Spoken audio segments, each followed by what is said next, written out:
junior college player who's going to give us great versatility, can play both forward spots, and a guy that will have some experience coming in as a JC player next year. He had a great visit with us, and probably the most important thing about when Trez came on his visit was how our players, our current players, felt about him as a person and off the floor. And above all that is he really, really wanted to be here. It was probably the easiest recruit for us as far as putting in the time, because he came here, he fell in love with the campus, fell in love with the players that'll be his teammates, had great comfort with the coaching staff, and so we couldn't be more excited to welcome him to the Wolfpack family. Questions for Coach? Do you see him more as a power forward or a small forward, or I guess how does he sort out? I think, Chris, all the film that we've watched, he's played a lot of power forward in his life. We feel like he can play both positions. We feel like our team is the blueprint right now is a lot of guys between 6'4" and 6'8.5", 6'9", which will give us the ability eventually to play exactly how we want to play on both ends of the floor. And he's a guy that fits into the mold of what we want, being able to play multi-positions both offensively and defensively. When did you first come on him, Eric, in terms of your progress with him? We wanted to try to find a guy that had some experience, a junior college type player. At the time of when we were sifting through names, we felt like, he was in Florida at the time at Palm Beach.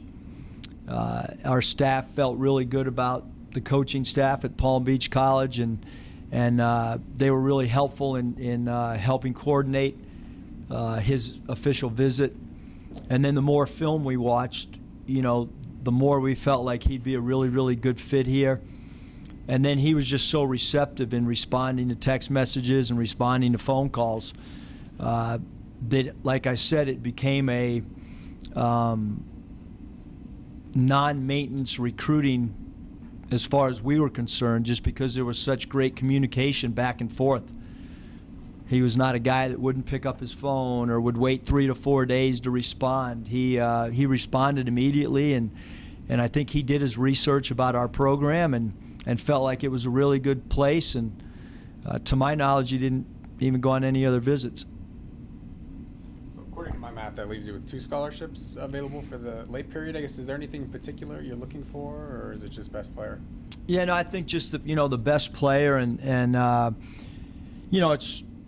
I think we got a lot of options because we have an open scholarship now, still for this year. So, there's so many different variables that go into effect, whether it's mid-year guys, whether it's transfers and once the season's up, whether it's high school guys, because we still are talking to a few high school guys that we feel could be impact players.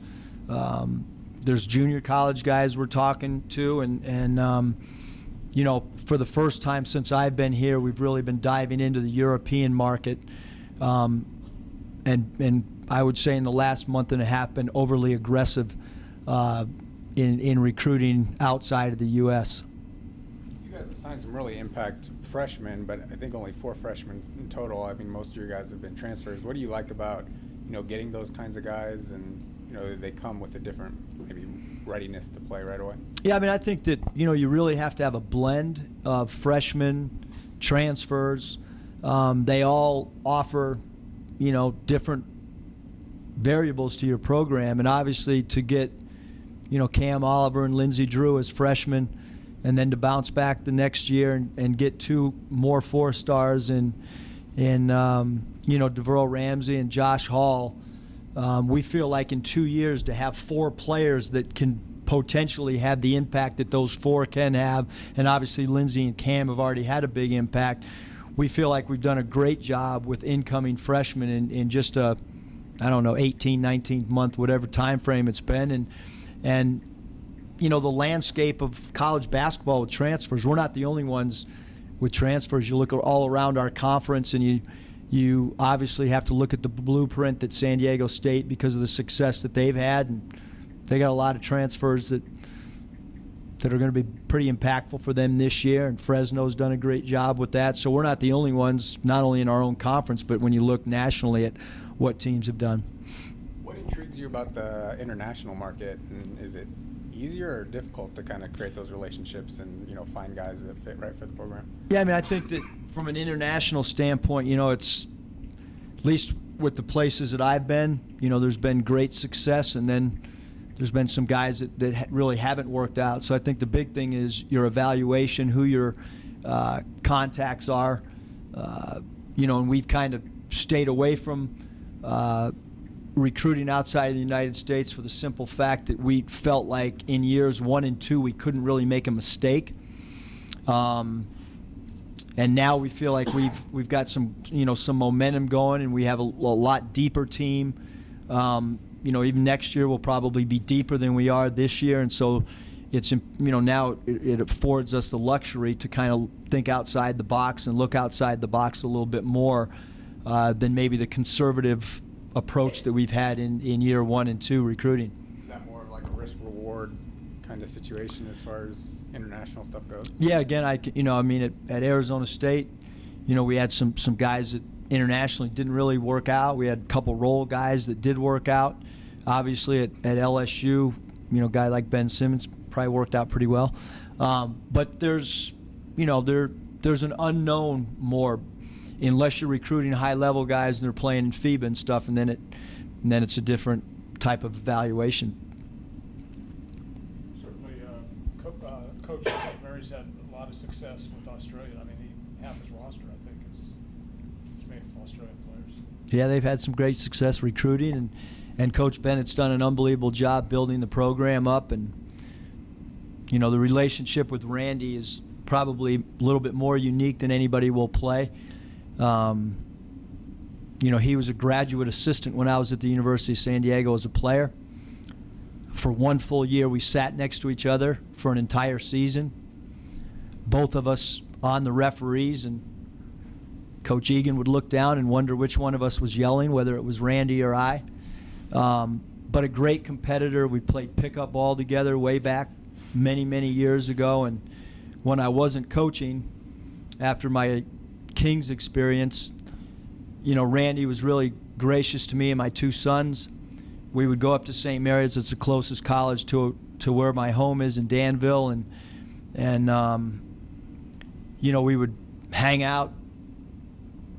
My sons and I went to Randy's father-son camp for many years. Randy had me speak to his team on several occasions during those 3 years, and we've had a really long-standing friendship, but more importantly, a great deal of respect. He's one of the best coaches in all of college basketball, and what he's done with that program is mind-boggling. I mean, I think there was 1 year when I was a player at USD and St. Mary's won 1 game. So what they've done there with their program, and again, I remember as a player looking up, and I didn't play much, so I had a lot of time to sit on the bench, and I was counting how many people were in McKeon Pavilion, and you could basically count them on one hand. So what he's done there, we know Friday night, we understand it's a sellout. Probably going to be a few more people in the building than what the capacity is, and it's a really, really hard place to win. It'll be a great challenge for our team to go in there, and we know Friday night when the final buzzer's over, we'll be a better team than we are right now. Whether we win, lose, or draw, we know coming out of that experience, our guys are going to get better for going in there and scheduling a game like this, especially on opening night. How tough is it to take on a team like this on opening night when there's no game film from this year to really see what they could? We don't. Well, the good thing is we don't need any game tape because they have 97.8 of their minutes returning, which is unheard of. I read that somewhere that 97.8% of your minutes are returning off a 29-win team. And I've told people this before is, after games when I was hanging out with Randy, I would go back to his office, we would laugh, And I would just say, what dummy would ever schedule a non-conference game here? And now I have to raise my hand and say guilty as charged, because for real, we sat back in his office after games, and I think they're 49-5 in their last, 54 non-conference home games. So, hey, we get it. They're ranked. They're really well coached. They got their whole team back. Many of them are picking them to be as good as any mid-major in the entire country. We got a pretty big challenge. Hopefully, one area we got to do a good job is taking care of the basketball, because it's been a concern for us this early in the season, in practice, in our secret scrimmage, in our exhibition game. And so, just as last year, we hope that we continue to get better with each game. We're probably not going to be a finished product Friday night. I understand that. They look pretty balanced in scoring and deep. I mean, they have like 6 guys average roughly double digits in scoring. It's kind of hard when you don't know where it's coming from. We know where it's coming from, because they got, their guard Nar and Rohan are as good as any 2 guard combinations in the country. They both can shoot the 3. They're both low turnover players, high basketball IQ. Oh, and by the way, they knock down 3s at an alarming rate.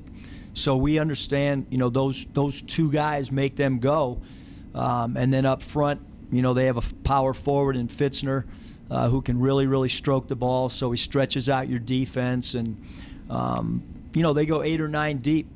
So we got our work cut out. They play really hard, and they all have high basketball IQs. Any more questions for Coach? Thanks, Coach. Thanks, you guys. Appreciate you coming out. By the way, they won last week. I just wanted to- I know they beat Monte Vista. It was not a pretty sight.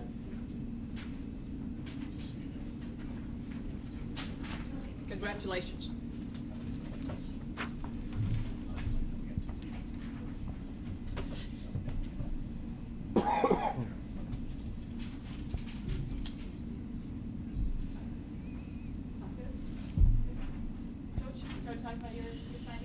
I do, but first, since I've got my friends here, I want to talk about our game Friday night, because we're in a similar situation to Eric. We have the team that was picked to win the Big West here on our home court Friday. They won 24 games last year, went to the NIT, and that's a big challenge for us. So unlike Eric, who won a national championship last year, we are at home, and we would like the Pac fans to come out. We need you there. It will be a huge momentum getter for us, give us some confidence that we desperately lacked from last year. So we're healthy and raring to go. So is that all right to say that?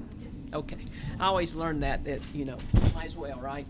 So we're excited. We have a one signee today to announce, Janelle Sumalong, and we have one senior, one freshman, and a whole lot of sophomores and juniors. So in theory, we still have kind of a young team with some experience, but we do have a lot of guards. We will be losing a guard who's going to take a lot and make a lot of shots this year. So we signed a 2-1, 1-2. She's from Hanford High School over in Central California, which I think should be our lifeline, Northern California, Central California.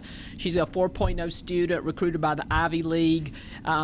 Kind of instant offense, very explosive, averaged like 20 plus a game, 7 rebounds, 4 steals, and was player of the year as a junior in her Yosemite League, and they have won that league the last 2 years. So comes from a championship culture that just knows how to win and can play the game really good, high IQ, and we're super excited about having her here. Her AAU coach Demetrius Porter kind of shows how old I am, but he worked with my very first assistant at Northern Illinois a long time ago. They worked together at a Division I school back east, and now he's back here with an AAU team. So he called me about her, and that's how we kind of got in on her, found out about her. And then when you look at her numbers, you kind of think she's too good to be true. So we recruited her, really excited to have her here. Her high school coach, Doug Pitkin, is a very, very successful high school coach there at Hanford, and we're really glad to have one of his players here. So just nothing really about her except we want her to go win the championship. I know they they won a state championship, not just a conference one. So we'll be following very closely. Questions for Coach? How important is it to get Timo back? I mean, you lost a lot of people last year to injury, but it seemed like that really changed the dynamic. I think on a scale of 1 to 10, it's about a 50. So, there's nobody like Timo. She's got that IQ. She's got that hunger. She's a big guard who can score. I think what she scored, Camille, 3,000 points her high school career. I mean, she's been playing since I think she was 2 years old. Just a high IQ, a great leader, as you can see on the court and off the court. And she's that kid that really didn't ever like school, but she's graduated already. So now she's getting her master's in educational leadership. But she just really she can take the ball down the middle. And in basketball, when you have people that can do that, life gets a little bit better. Plus, she wears crazy socks, and everybody loves Timo's socks.